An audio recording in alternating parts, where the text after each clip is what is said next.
Welcome, everybody, to the Brunswick County Board of Education meeting, May 6, 2025. And we're going to start tonight with a moment of silence.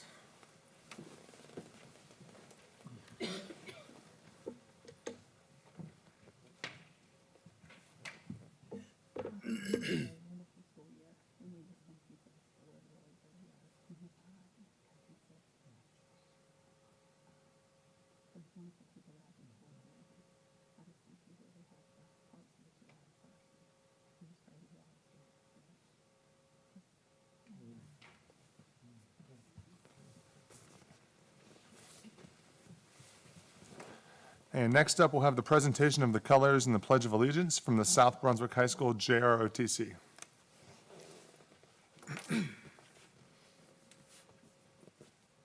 Forward, march.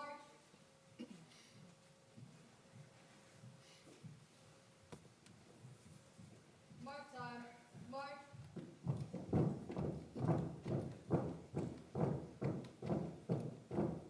Left turn, march.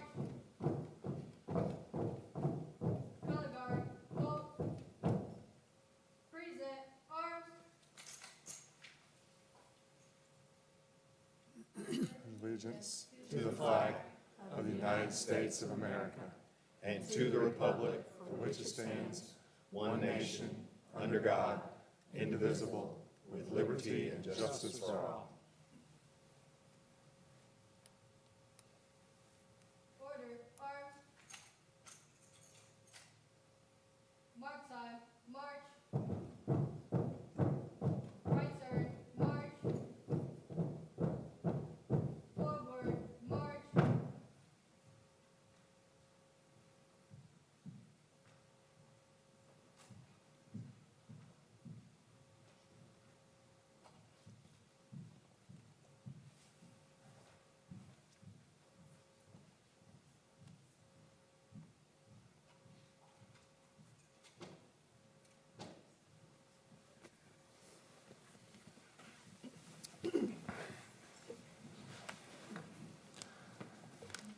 Board members, next up we'll have approval of the regular meeting agenda. If I can have a motion to approve. So moved. Motion by Ms. Cook, Second. second by Ms. Smith. All in favor say aye. Aye. And next up, we have public address, and I have no names on the list for tonight. Ms. Bullard, is that correct? All right, and then next up, we will have board salutes. And Principal Hobbs, if you could join me up front. This is going to be two Chairman's Awards to two very deserving employees. Yes, sir. If you want to go ahead and tell us the story and introduce your employees. Yes, sir. Absolutely, not a problem. So we had a situation at our school at Schluck Middle School on May 14th where we had a student in the cafeteria during seventh grade lunch that had a piece of food become lodged in their throat. The student got up and went to one of his teachers, Ms. Jones. During that time frame, Ms. Jones began to do the Heimlich maneuver on this student. At that same time, Nurse Claypool was called, and she rushed over, got there quicker than I could, and then started using the life vac choking apparatus to use on the student and help dislodge the piece of food, and resulting in saving the student's life. This student was definitely choking severely. He was almost to a point of passing out. So the work of both of these ladies definitely saved this student's life, and I just wanted to recognize them for their life-saving efforts and commitment to those students here at Schluck Middle School. Ms. Jones and Nurse Claypool, would y'all come up?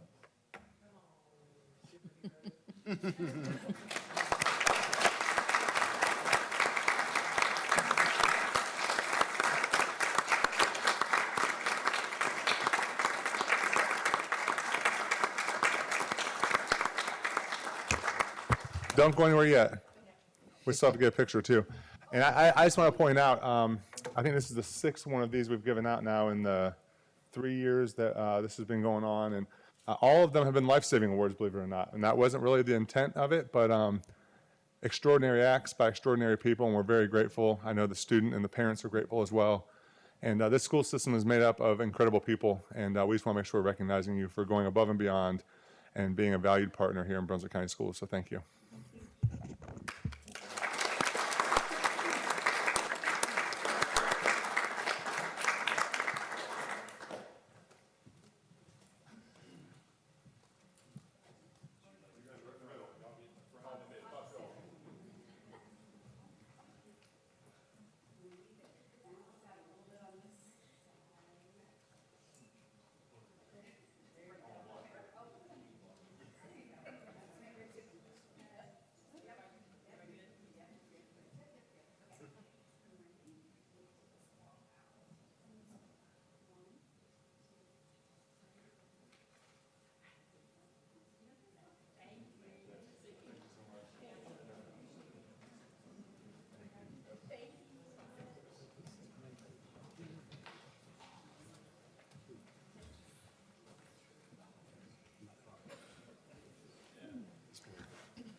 And Ms. Moffett wanted to point out something, but those life vacs are located in every one of our schools now, and that was added after an incident at Bolivia Elementary, actually. And so those life vacs were purchased through donations, I believe. So we want to thank the family that donated those, and obviously they're already being put to use, saving students' lives, so very important. But I wanted to point out those are all there, so thank you, Ms. Moffett. Next up, we're going to have NC Cat, and we're going to be recognizing Chef Alicia Pieri.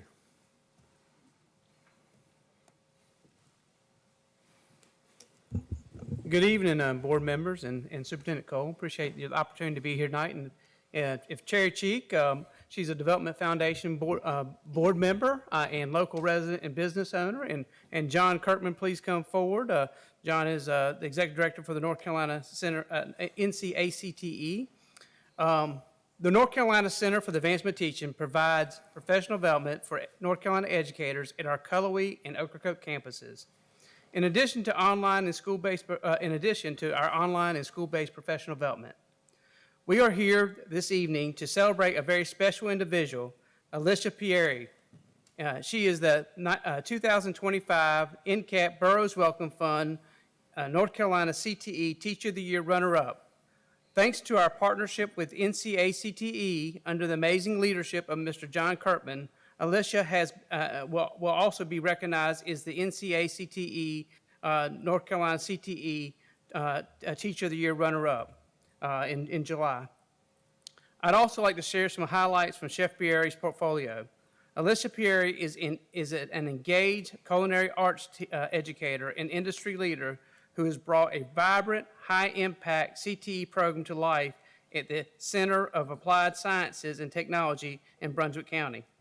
Drawing on her experience as a lifelong chef and business owner, she brings real-world expertise directly into the classroom, transferring culinary education into a fun, educational, student-centered enterprise. Chef Pieri has built a commercial kitchen that operates as a student-run catering service, serving events for the Board of Education, Chamber of Commerce, and even the Sheriff's Department. Through these experiences, students develop professional culinary skills, public speaking confidence, and the skills necessary for career success. As one student shared, she pushes us, challenges us, and inspires us. Chef Pieri is a mentor, a chef, and another great mother figure to so many of us. Her innovation is unmatched. She led the program to join Rationale's Partners in Education program, bringing a smart oven technology and corporate chef training into the classroom. She implemented a cutting-edge equipment to align with the food trends and local tourism. Through bake sales, meal prep initiatives, student learned high-level production, packaging, costing, and logistics, building 2 new school-based revenue streams from scratch. Chef Pieri's impact extends beyond her school. She serves as the North Carolina District 2 Leadership Council Coordinator for Family and Consumer Sciences, facilitating professional development for 13 counties, and teaching ServSafe certification at Brunswick Community College. Her leadership has expanded students' access to internships, post-secondary culinary options, and meaningful community service projects, like organizing monthly Empower Night meals for local women's shelter. From growing FCCLA membership by over 45 students in a single year to securing nearly $10,000 in donations and support from local business partnerships, Chef Pieri exemplifies what it means to lead with purpose, connection, and a commitment to excellence. Her students leave her program confident, certified, and inspired, ready to make a difference in the culinary world and beyond. We are honored to recognize Alicia Pieri this evening for her remarkable achievements and her dedication to her students, her profession, and the future of the career and technical education in North Carolina. Thank you, Chef Pieri, for all that you do. Congratulations. Thank you. Thank you so much.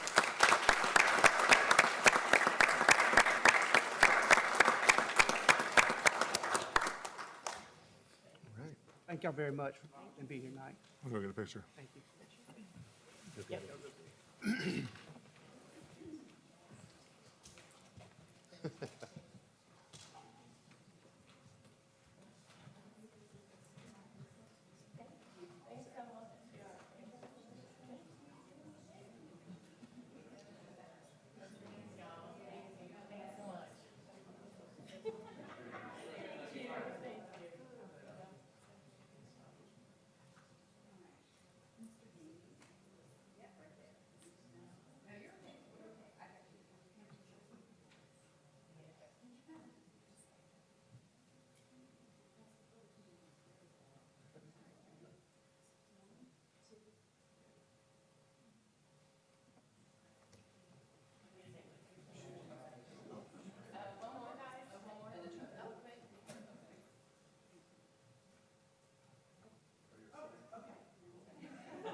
As everybody's making their way back to their seats, I watched your face, Chef, and lots of smiles and very humble. But when they mentioned, when he mentioned that she was a mother to a lot of students, I saw the tears. So I think that's important. You teach, you can teach a curriculum, you can teach them so many things, but when you have that ability to be a role model, that's just really special. So congratulations. Thank you. All right, and next up, we'll have Principal Jennings. We have 2 employees to recognize. Good afternoon, evening, board. I'm going to ask Miss Erin McRoberts to join me first. Each year, Brunswick County Schools is able to recognize an elementary, middle, or high school math teacher of excellence through the North Carolina Council of Teachers of Math. This year, Erin McRoberts from Union was selected from Brunswick County's 10 elementary schools. She attended the North Carolina Math Conference in Winston-Salem, where she was able to receive PD in math and come back to share it with our staff. She was one of 75 elementary educators across the state that was recognized in Winston-Salem. Ms. McRoberts emphasizes student engagement as the foundation of her mathematics instruction. Beyond her classroom, she has hosted interns and educators so that she can model her clear methods, and she provides professional development sessions at Union that are focused on student engagement in Kagan. And we are excited to have her have this honor, and you can see some pictures of her receiving that award earlier this year, but we are very proud of Ms. McRoberts.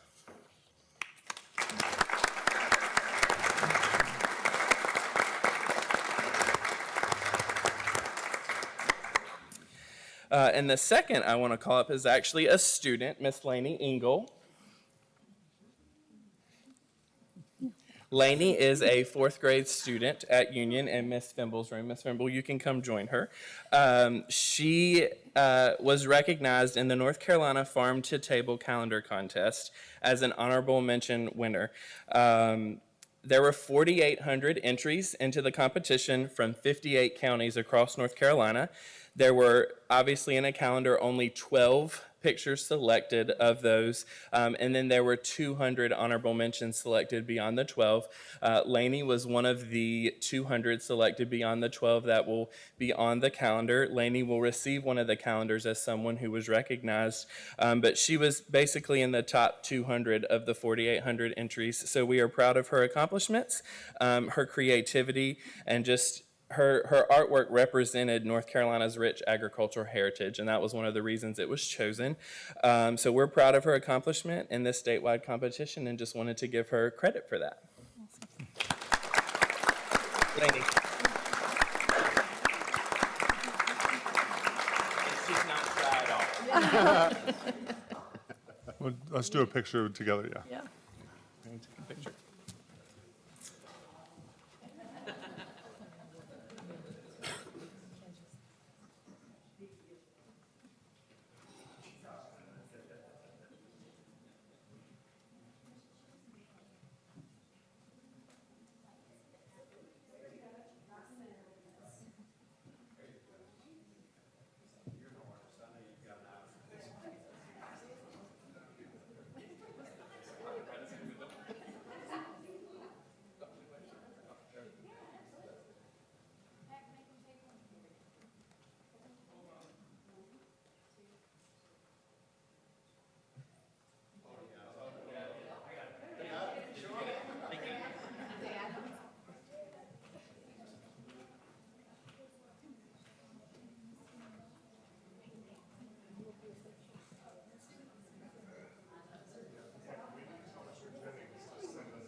Mr. Jennings, if we could get a copy of that picture, we should probably hang it in the central office for her.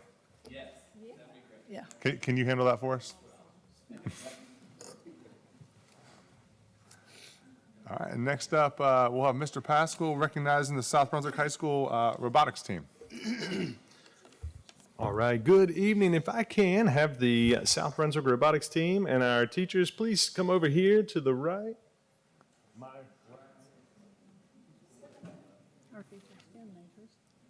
All right, you can, yeah, wait right there. That's fine. We'll call you down. Excellent. Well, board, we are excited to celebrate the Beach Bots. All right, B-O-T-Z, the Beach Bots. Tonight we recognize and celebrate the outstanding accomplishments of South Brunswick High School's robotics team. This is 9198. That is the number of robotics teams in North Carolina, in the world that was before them, all right, 997 before them, but as you can see, they have made it onto an incredible level. They are led by teachers and coaches, Miss Megan Brown and Miss Marianne Gilland, who are here. If you two will please step up with me.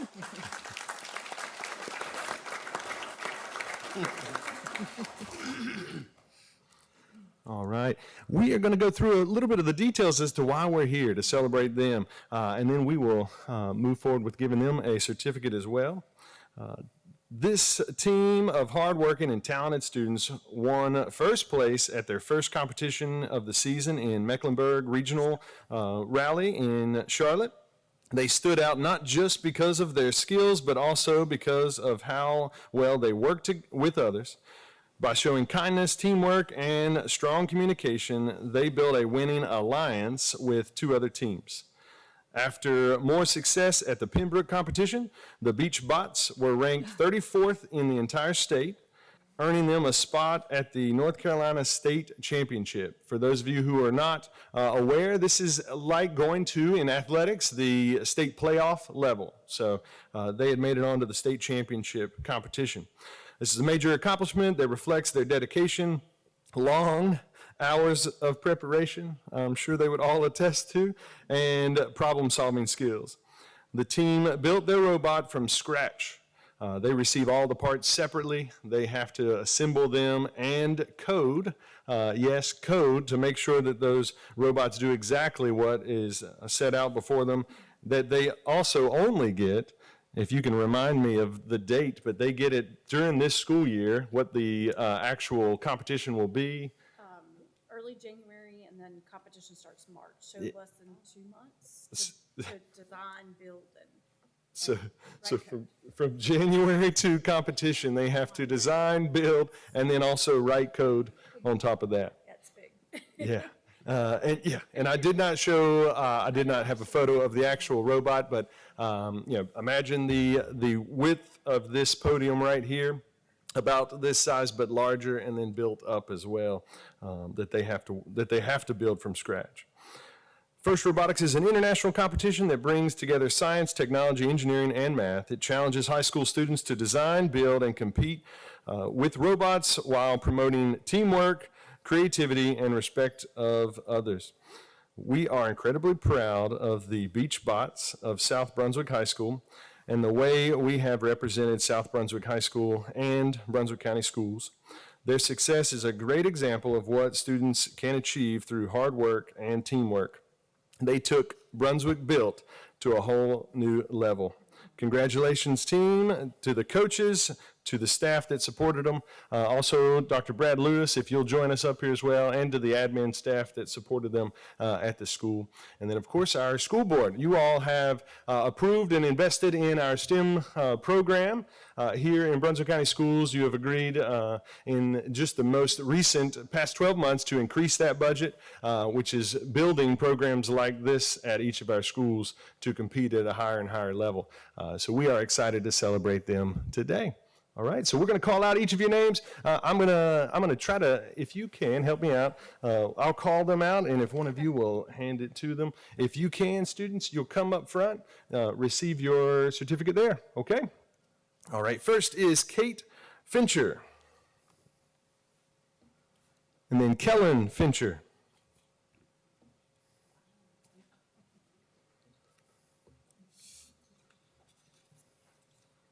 And then Isaac Gedman.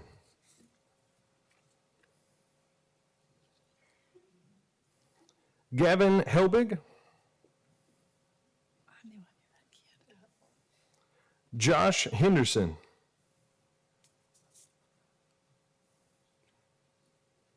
Bella Hutchins.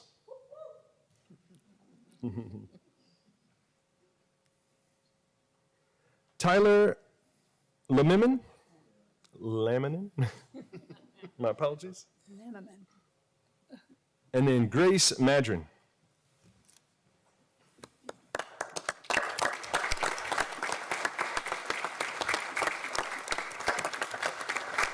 All right, we will go over and take a photo. Congratulations once again.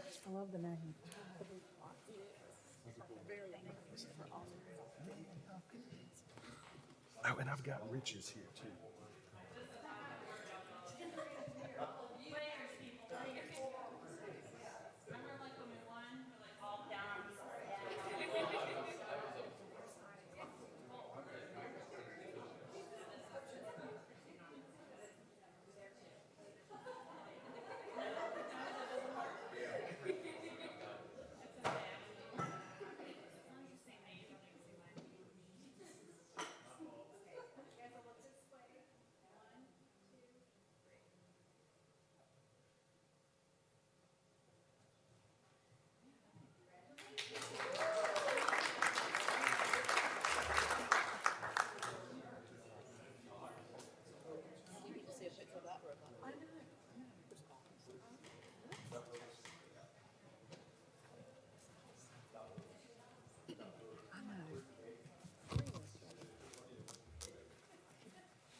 All right, board members, in front of you, you have the minutes from the April 1st regular meeting and the April 15th committee meetings consisting of curriculum and policy, operations, finance and HR, and also a budget work session. If I can motion to approve. So moved. Motion by Ms. Moffett. Second by Mr. Gainey. All in favor say aye. Aye. And next up, we will have committee reports, starting with Ms. Smith in curriculum and policy. So my part's always the longest, so bear with me. It's not on? Okay, that's even better. All right. So when we met in April, we approved the adoption of arts and letters for our middle school ELA curriculum. So we're excited to be able to put a curriculum in the hands of our ELA teachers.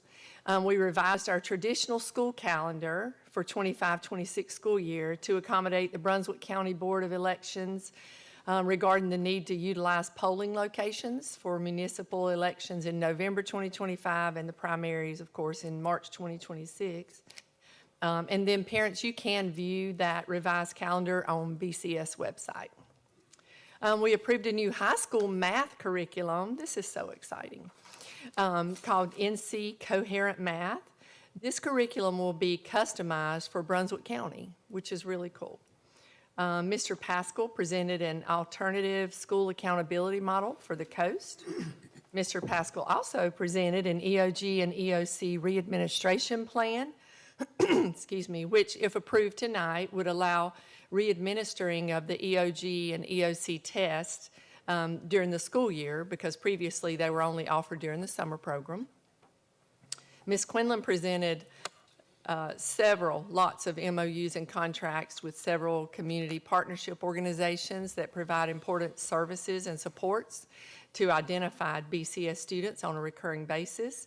There are no changes to these agreements from the current year, so she was just asking that they be renewed for the 25-26 school year. They're on the consent agenda tonight for approval. Things like Head Start, Lions Club, School Nurse Funding Initiative, things like that, Coastal Horizons. And then Mrs. George shared a presentation with the board to review feedback received on the Yonder pilot program that's taking place this year at Cedar Grove and Town Creek Middle Schools. And we'll actually be voting tonight on whether to approve Yonder pouches for all other middle schools beginning next school year. From the policy committee, Ms. Bear and Ms. Timken presented the final policy reading of 3225-7320, technology responsible use policy, and that also is placed on our consent agenda for tonight. And last, I just want to say happy teacher appreciation, happy staff appreciation to all of our hardworking staff here in Brunswick County Schools. What you do makes a difference every single day, and please know that this board understands and knows that, which is why we want to support you in every way possible. So that's the curriculum. Thank you. And then next up, we will have Ms. Cook with operations. All right, for operations, we had 4 different items. One of them was the science classroom renovations that were on the 2016 bond, and those are going to be for Cedar Grove Middle, Shallotte Middle, Waccamaw School, and West Brunswick High School. And there was a bid put out that was accepted or approved for $937,230 approved for Port City Builders. And then we had a disaster recovery contract. This was for, to use ServPro, who we've contracted before for disasters.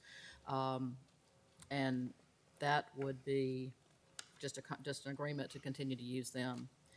We had a custodial contract where we had to adjust some monies that were coming from one business to another because we used more people from a company called ABS instead of Complete Cleaning. So it's not really a whole lot of difference, but we've used more people from ABS instead of the Complete Cleaning. So that's the difference. Just exchanging some monies for $51,059.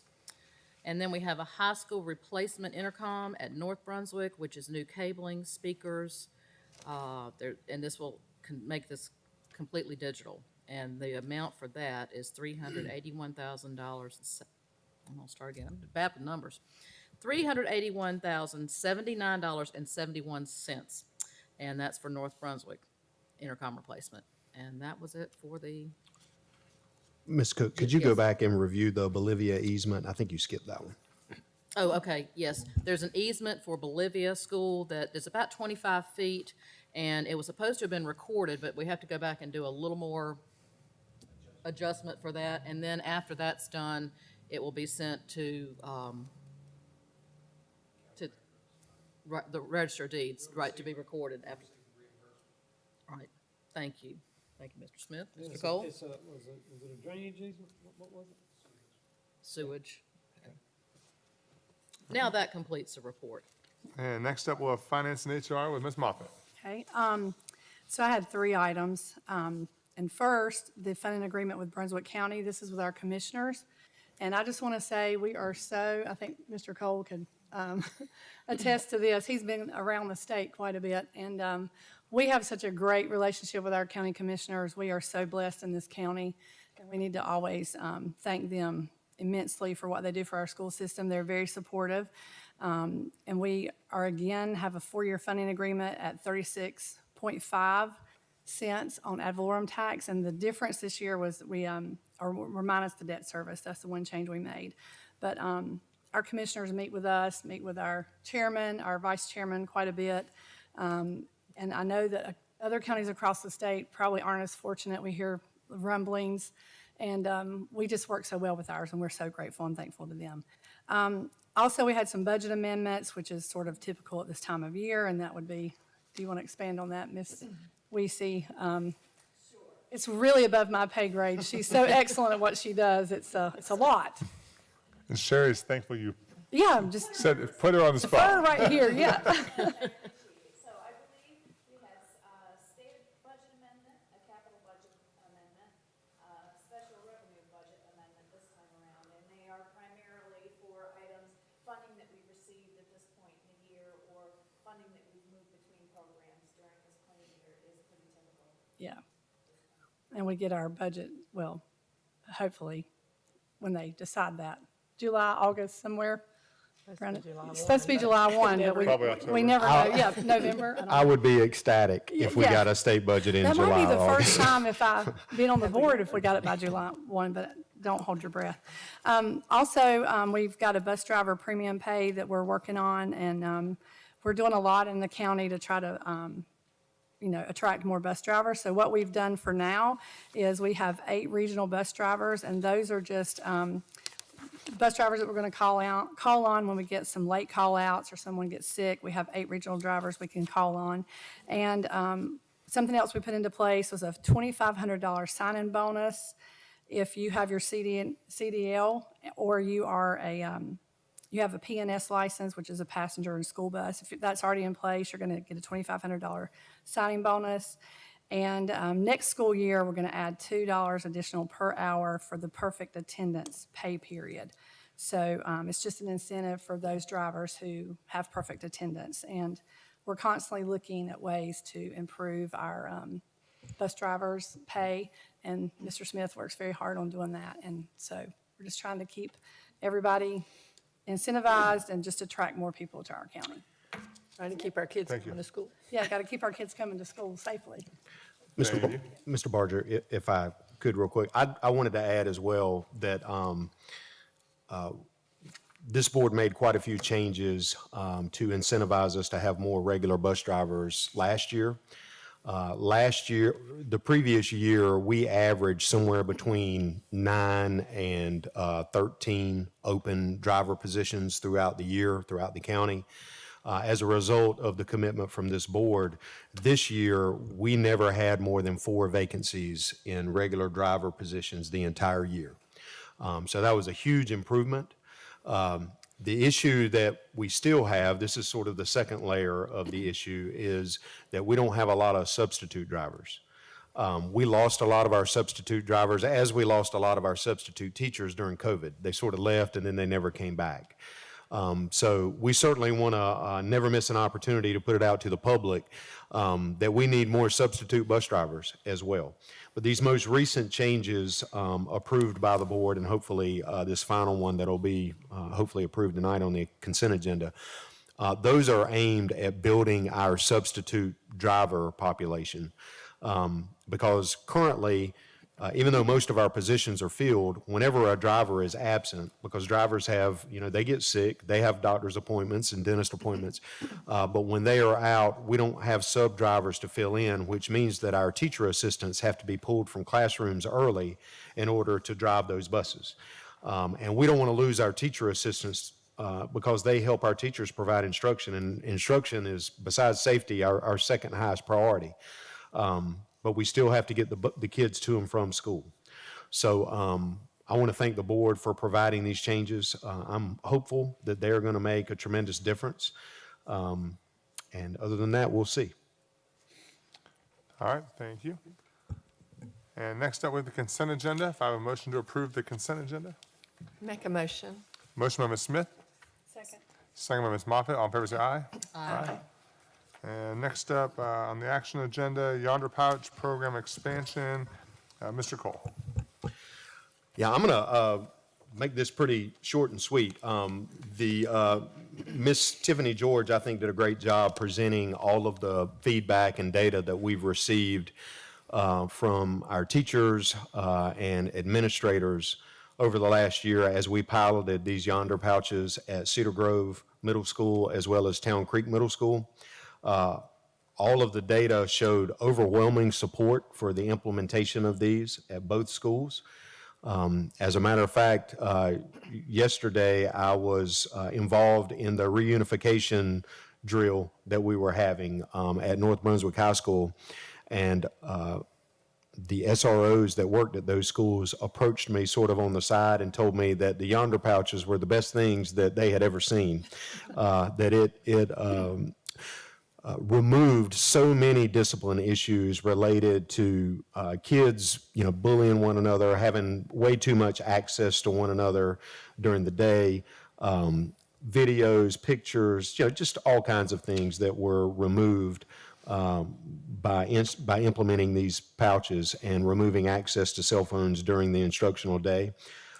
So as a result of that presentation and all of the data, the overwhelming support of it, it's my recommendation that we expand the Yonder Pouch program to the other middle schools in the county. So Leland Middle, Shallotte Middle, South Brunswick Middle, and the middle school at Waccamaw, as well as the Rise Academy and the Achieve Academy here at the coast.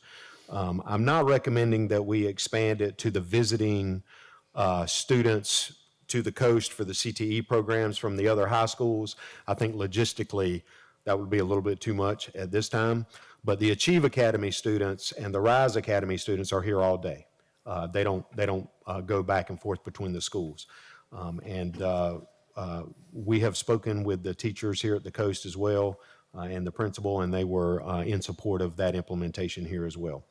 The estimated cost for that expansion to these additional 4 schools and the 2 academies here at the Coast would be just over $78,000.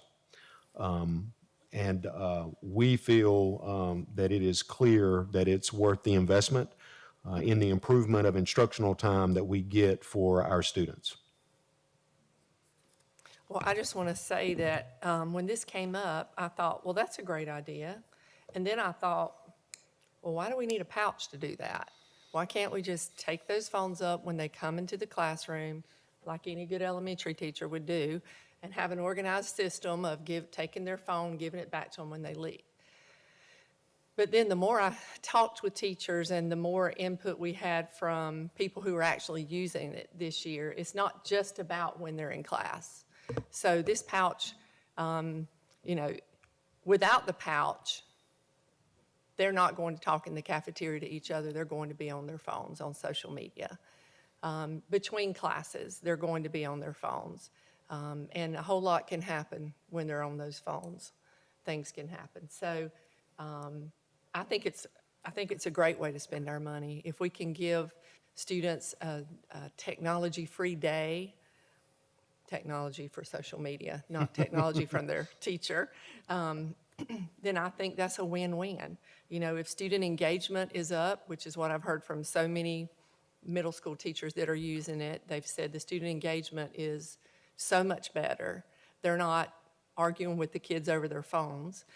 Just so many positives. And the fact that the cafeterias, I think Ms. Moffitt had spoken to that too, that the cafeterias are noisy again, that's a good thing. That means kids are communicating and they're, not just staring at that phone.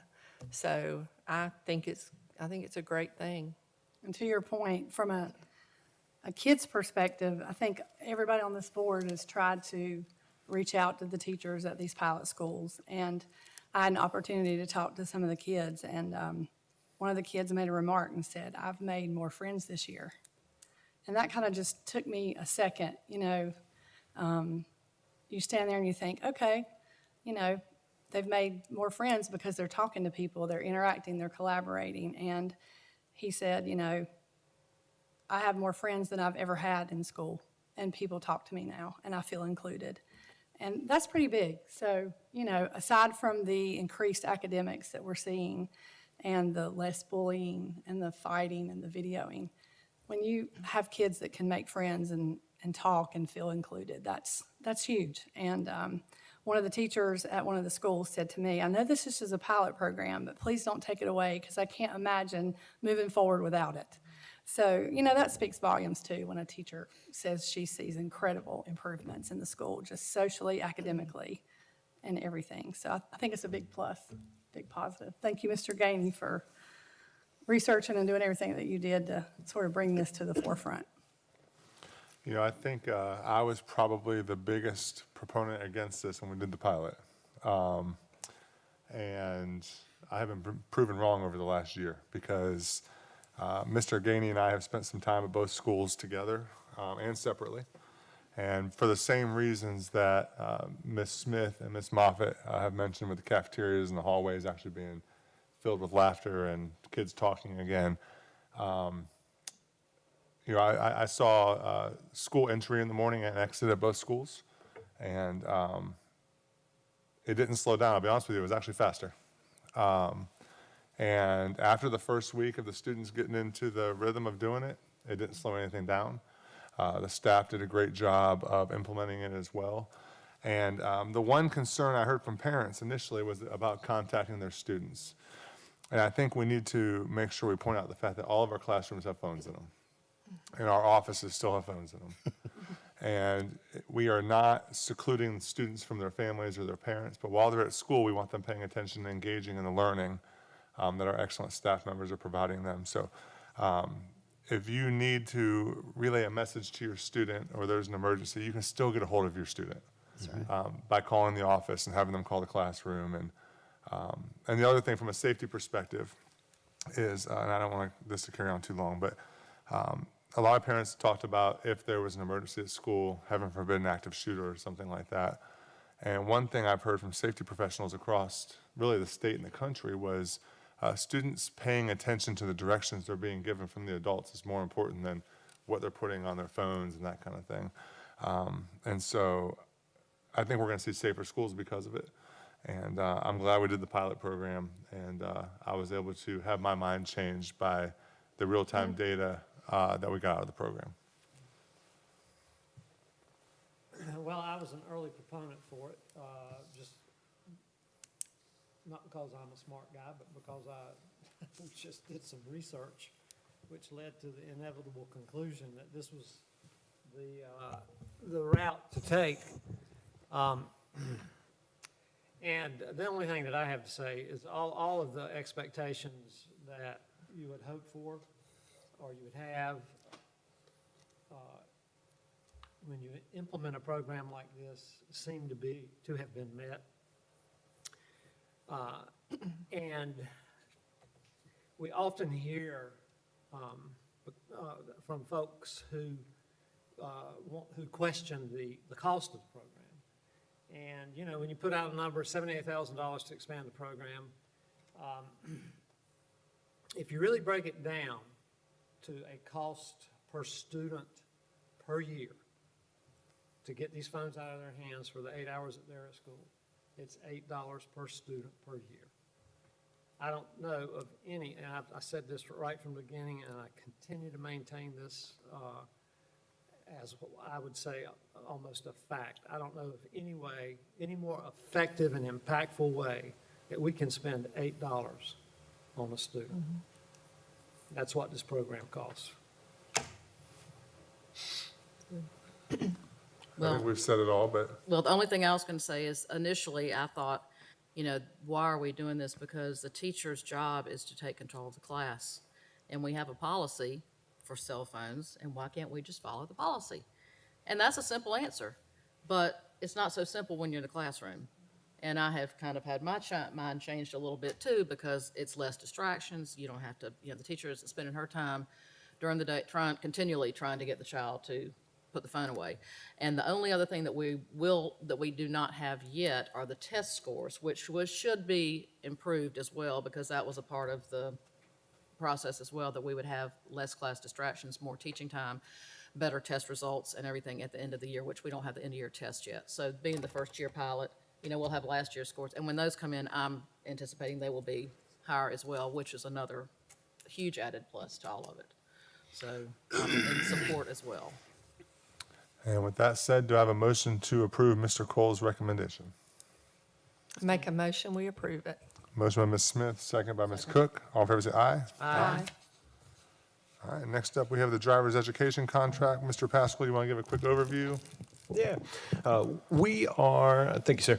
We are at a point now where we'd like to get an approval for a new contract of a vendor for driver's education. So per general statute, public schools are required to offer a driver's education program. Obviously, we want to for our community and our kids, regardless of the general statute. But we also want to make sure that we're serving as many students as possible. So with that, we wanted to open it back up. Our previous vendor did come in during a post-COVID time when we had a backlog of driver's ed students that needed driver's education. And we did go into a contract. They did help us solve that problem. But moving forward, we need something that we can sustain to make sure that we can get the most percentage of our students covered with our funds from the state. So we opened it up for a bid to make sure that we get the best deal that we could get so that we could cover the most students. With that, we did go into negotiations with North Carolina Driving School, and they do represent 38 currently of 100 districts that report in the state of North Carolina. The closest second company that that does provide for districts a driver's education comprehensive program like this is the Mountain Professionals Driving School with only 8 districts, and then the Jordan Driving School of the Carolinas, which is also 8 districts. So substantially more, 38% currently of the state is covered by North Carolina Driving School. An average year-to-date completion in North Carolina is around 65%, 65.7% of all students in North Carolina are covered by the state funds through a program like what we're going into a contract with hopefully tonight. But with the current budget that they've given us, cost per student of $350 per student for the driving and the class, that would get us, with the funds that we typically receive, right around 84.7%, far greater than the average in the state. And also DPI does recommend 70 at least % being covered. This would get us over that as well.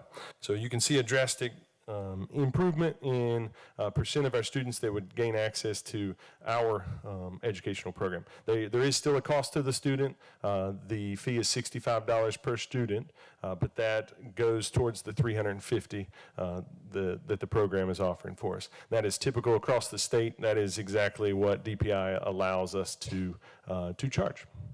Any questions for me? Nope. And if I can have a motion to approve the contract with North Carolina Driving School. Motion by Ms. Moffitt, Second.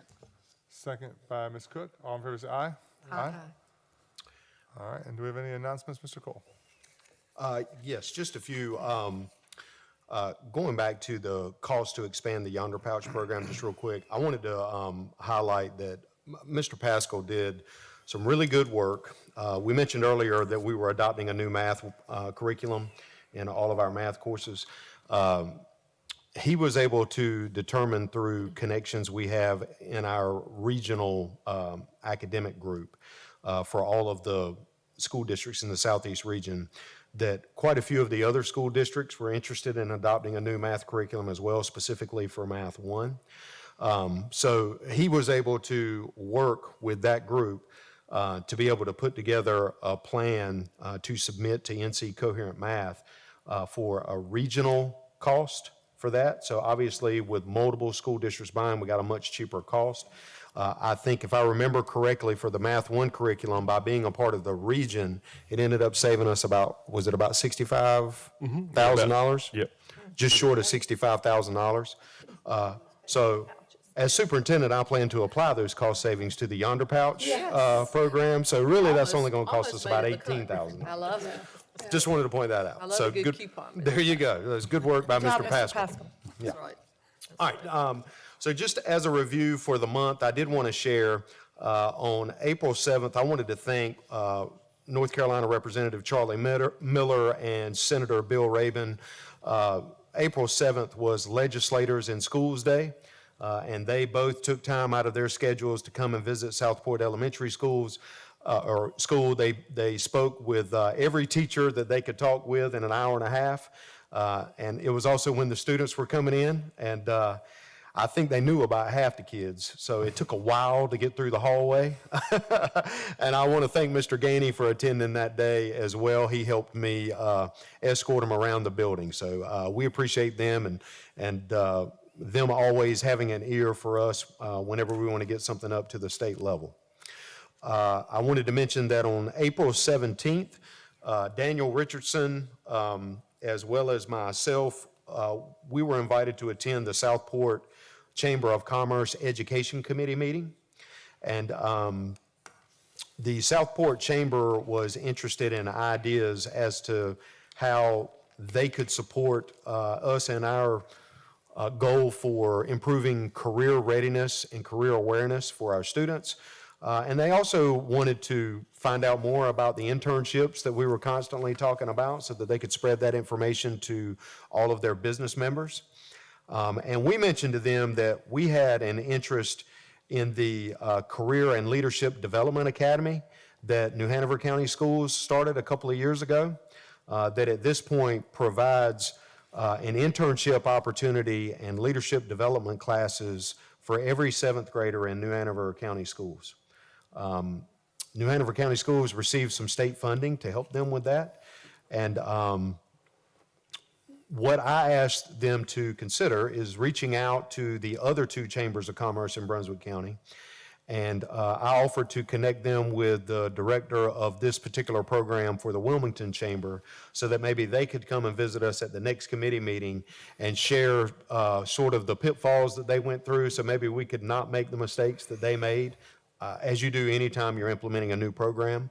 And that has been set up. So at the next Southport Chamber of Ed committee meeting, all of the directors of the three chambers of commerce are going to be there. And the Wilmington Chamber is sending their person that's in charge of the Career and Leadership Development Academy to come and talk to us about how our chambers could support us in that. We see that as a great opportunity to build a new program in our middle school specific to our seventh graders that aligns with our mission of teaching our students how to be leaders. So, and involving our business members in that. So I'll share that date and time with all of the board members in case you want to attend. But it's an exciting opportunity. I hope we can start small with a pilot and then grow it. And that's essentially how New Hanover County did it. Yesterday, we completed a lockdown reunification drill. This was just a simulation of what would happen if we had an active shooter on our Town Creek campus and we had to evacuate that campus, transport those students to, in this instance, North Brunswick High School, and then reunify those students in an orderly and safe way with their parents. We do these drills each year. It is a huge undertaking. We certainly need to thank all of our partners with Brunswick County Sheriff's Department, the town police chiefs. I mean, everybody is a part of this. As you can imagine, when you're evacuating a whole campus like this to a new location and then have to reunify those students, we have to make sure that it's done in an efficient way, that it's a huge undertaking and it takes a whole lot of work. But you have to practice these things because in the heat of the moment, if something like this, God forbid, were to ever really happen, you want to be moving from a checklist. You don't want to be making decisions in a crisis situation any more than you have to. So the purpose of this is just to practice it, figure out what our mistakes are, fix them so that we can make this as much of a checklist as possible should we ever need to do it in the future. And it was very successful. So I want to thank the operations team for running that. And then other than that, this Friday is the first graduation ceremonies of the season. So there are two Brunswick Community College graduations that I'll be attending along with some board members. One is in the morning and one is in the afternoon. But there will be quite a few Brunswick County School students that are earning degrees as high school students that are going to be recognized with their degrees at the community college. And so I thank the board members that are attending for your time and supporting our students. What a great achievement to earn a diploma and a degree while you're in high school. Thank you. All right, now motion to go to closed session. So moved. Motion by Ms. Cook, Second. second by Mr. Gainey. All in favor, say aye. Aye. All right.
All right, we're going to call the meeting back to order.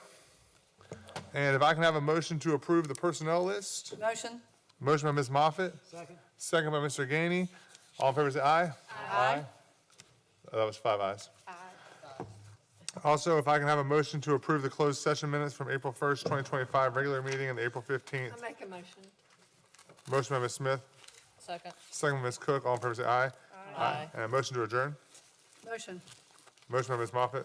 Second. Second by Ms. Cook. All in favor, say aye. Aye.